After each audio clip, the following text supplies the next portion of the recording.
আসসালামু আলাইকুম। আজকে আমরা কৃষিগুচ্ছ ৯ বিশ্ববিদ্যালয়ের ২০২৫-২০২৬ সেশনে ভর্তি পরীক্ষার সকল আপডেট আমরা একসাথে জানার চেষ্টা করব। আমরা জানি যে গতকাল রাতেই হঠাৎ করে আমাদের নতুন নোটিশ দেওয়া হয়েছে। কারণ হলো গণবিজ্ঞপ্তি না দিয়ে আরেকটা নোটিশ প্রকাশ করছে এবং সেক্ষেত্রে দশম মেরিটও দেওয়া হয়েছে। কারণ হলো আমাদের এখনো আসন ৩৮০টা খালি। এখনো ৩৮০টা খালি আছে আসন।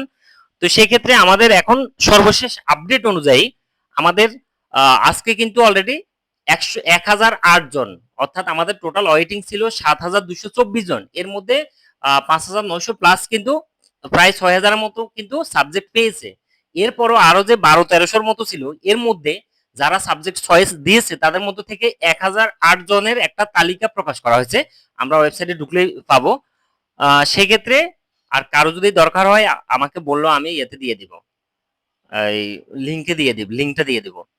ওয়েটিং ৭,২২৪ জনের মধ্য থেকে এখন বাকি আছে আর ১,০০৮ জন। এই ১,০০৮ জনের মধ্যে যারা সাবজেক্ট চয়েস দিচ্ছে তাদের সবারই তালিকা প্রকাশ করা হয়েছে এবং সবার এখন করণীয় যেটা সেটা হলো দশম মেরিটে যতজন আছে, বাকি ওয়েটিং এর একদম শেষ পর্যন্ত যতজন আছে সবাই দশম মেরিটে টাকা পেমেন্ট করতে পারবে। সেক্ষেত্রে ১০,০০০ টাকা অনলাইন পেমেন্ট করতে হবে।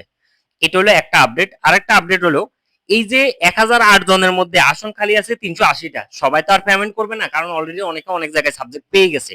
তো সেক্ষেত্রে যারা ১০,০০০ টাকা পেমেন্ট করবে কিন্তু সে সাবজেক্ট পাবে না, তাহলে সেক্ষেত্রে তাকে অন স্পট ভর্তির জন্য উপস্থিত হতে হবে। উপস্থিত হওয়ার পরও যদি সে সাবজেক্ট না পায় তাহলে সেক্ষেত্রে তার অ্যাকাউন্টে, মানে আগে যে নাম্বার থেকে সে টাকা পেমেন্ট দিছে সেই নাম্বারে ১০,০০০ টাকা তাকে ফেরত দেওয়া হবে।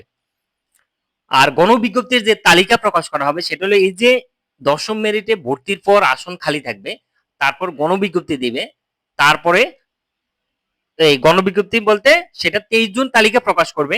আর অন স্পট ভর্তির ডেট হলো ২৫ জুন, অর্থাৎ এই মাসের মধ্যে মোটামুটি সবকিছু হয়ে যাচ্ছে। তো আমরা এখন একটু দশম মেরিট নিয়ে আলোচনা করি। দশম মেরিটে অনলাইনে পেমেন্ট করতে হবে ১০,০০০ টাকা। ১,০০৮ জন যাদের তালিকা দেওয়া হয়েছে সবাই ১৫ থেকে ১৭ জুন ২০২৬ সবাই পেমেন্ট করতে পারবে। ১৫ থেকে ১৭ জুনের মধ্যে আসন খালি আছে ৩৮০টা। তালিকা হলো ১,০০৮ জনের। সাবজেক্ট যদি না পায় তাহলে সেক্ষেত্রে তাকে টাকা ফেরত দেওয়া হবে। নিজ বিশ্ববিদ্যালয়ে এই যে দশম মেরিটে যারা ভর্তি হবে এদের মধ্য থেকে আবার সবাই যায় নিজ বিশ্ববিদ্যালয়ে ভর্তি হতে হবে। নিজ বিশ্ববিদ্যালয়ে ভর্তির তারিখ হলো ২১ থেকে ২২ জুন। ২১ থেকে ২২ জুন ২০২৬ দশম মেরিটে যারা সাবজেক্ট পাবে তাদের একটা তালিকা প্রকাশ করবে, তারাই শুধুমাত্র নিজ বিশ্ববিদ্যালয়ে গিয়ে ভর্তি হবে। ওই ভর্তির সময়ে দেখা যাবে আবার অনেকে অনুপস্থিত। এরপরে যে আসনগুলা খালি থাকবে তারপরে সেটা ভর্তি করা হবে গণবিজ্ঞপ্তিতে। তার আগে এখানে দেখি নিজ বিশ্ববিদ্যালয়ে ভর্তির জন্য আমাদের যে ডকুমেন্টগুলো লাগবে সেটা হলো মাধ্যমিক এবং উচ্চ মাধ্যমিকের ট্রান্সক্রিপ্ট, মানে নম্বরপত্র, এবং হলো টেস্টিমোনিয়াল, প্রশংসাপত্র। এরপর আমাদের অ্যাডমিট কার্ডটা সাথে রাখবো এমনিতে। ১০,০০০ টাকা যে পেমেন্ট করছি সেই ১০,০০০ টাকা পেমেন্টের স্লিপটা, তারপর আমাদের কারো যদি কোটা থাকে কোটার ডকুমেন্টগুলো লাগবে। গণবিজ্ঞপ্তি বা অন স্পট ভর্তির যেটা সেটা হলো আসন খালি সাপেক্ষে তালিকা প্রকাশ করা হবে। গণবিজ্ঞপ্তিতে উপস্থিত হওয়ার জন্য তালিকা প্রকাশ করা হবে ২৩ জুন। এমন যদি হয় যে আমাদের এখানে যে ১,০০৮ জন তালিকা দেওয়া হয়েছে এর মধ্য থেকে যদি এরপরও যদি এখানে দেখা যায় যে আসন খালি আছে, তখন আমাদের ওয়েটিং ৭,২২৪ জনের পরে তারপরে হয়তো বিকল্প ব্যবস্থা নেবে যদি একান্ত আসন খালি থাকে। আর না থাকলে তো কোনো ঝামেলা নেই।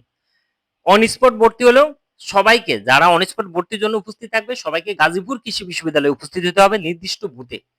প্রত্যেকটা বিশ্ববিদ্যালয়ের জন্য আলাদা আলাদা বুথ থাকবে, ওই বুথে উপস্থিত হতে হবে ২৫ জুন ২০২৬। যারা ওই দিন উপস্থিত থাকবে এবং আগে তো ১০,০০০ টাকা পেমেন্ট করিয়ে দিছে, ওই দিন উপস্থিত থাকবে এবং আগে ১০,০০০ টাকা পেমেন্ট করেছে তারপরেও ওই দিন সাবজেক্ট পায় নাই, সেক্ষেত্রে তাদের টাকা ফেরত দেওয়া হবে। আরেকটা যেটা সেটা হলো মাইগ্রেশন। এই যে আমাদের ১৫ জুন অনলাইন ভর্তি শুরু হবে দশম মেরিটের ১০,০০০ টাকা পেমেন্ট ১৫ থেকে ১৭ জনের মধ্যে।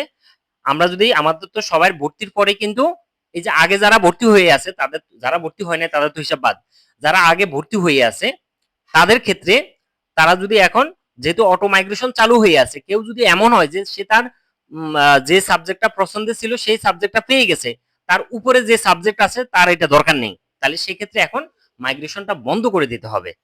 আর যদি কেউ তার উপরে আরো ভালো সাবজেক্ট পাওয়ার সম্ভাবনা আছে তাহলে সেক্ষেত্রে আমাদের মাইগ্রেশন কিছুই করার দরকার নেই, যেভাবে আছে মাইগ্রেশন অপশনে আমরা ক্লিকই করবো না, যেভাবে আছে ওইভাবে পড়ে থাকবে। আরেকটা সতর্কতা যেটা, সেটা হলো আমরা যদি 10,000 টাকা পেমেন্ট এখন না করি, এই 1008 জনের মধ্যে যদি পেমেন্ট এখন না করি, সেক্ষেত্রে আমার পজিশন যদি খুব কাছাকাছি হয় এবং আমি যদি 10,000 টাকা পেমেন্ট না করি, তাহলে সেক্ষেত্রে পরবর্তীতে আমার আর কোনো সুযোগ থাকবে না, আমার ভর্তি বাতিল হয়ে যাবে। আর মাইগ্রেশন যদি কেউ এমন হয় যে সে তার পছন্দের সাবজেক্টটা পেয়ে গেছে, এখন যদি মাইগ্রেশন বন্ধ না করে, তাহলে সেক্ষেত্রে অটো মাইগ্রেশন চলতে থাকবে এবং আসনখালি সাপেক্ষে সে উপরে আরো ভালো সাবজেক্টও পেতে পারে। আর যদি স্টপ মাইগ্রেশন দেয়, তাহলে সেক্ষেত্রে আর মাইগ্রেশন হবে না, যেখানে যে বিশ্ববিদ্যালয়ে আছে ওই বিশ্ববিদ্যালয়ে থাকবে, ওই সাবজেক্টে থাকবে। আর কেউ যদি আগের শর্ত অনুযায়ী যারা 10,000 টাকা পেমেন্ট করবে কিন্তু সে সাবজেক্ট পায় নাই, তাহলে সেক্ষেত্রে তাকে 10,000 টাকা পরবর্তীতে ফেরত দেওয়া হবে। এটাই আমাদের কৃষিগুচ্ছ 9 বিশ্ববিদ্যালয়ের সর্বশেষ আপডেট। ধন্যবাদ। আসসালামু আলাইকুম।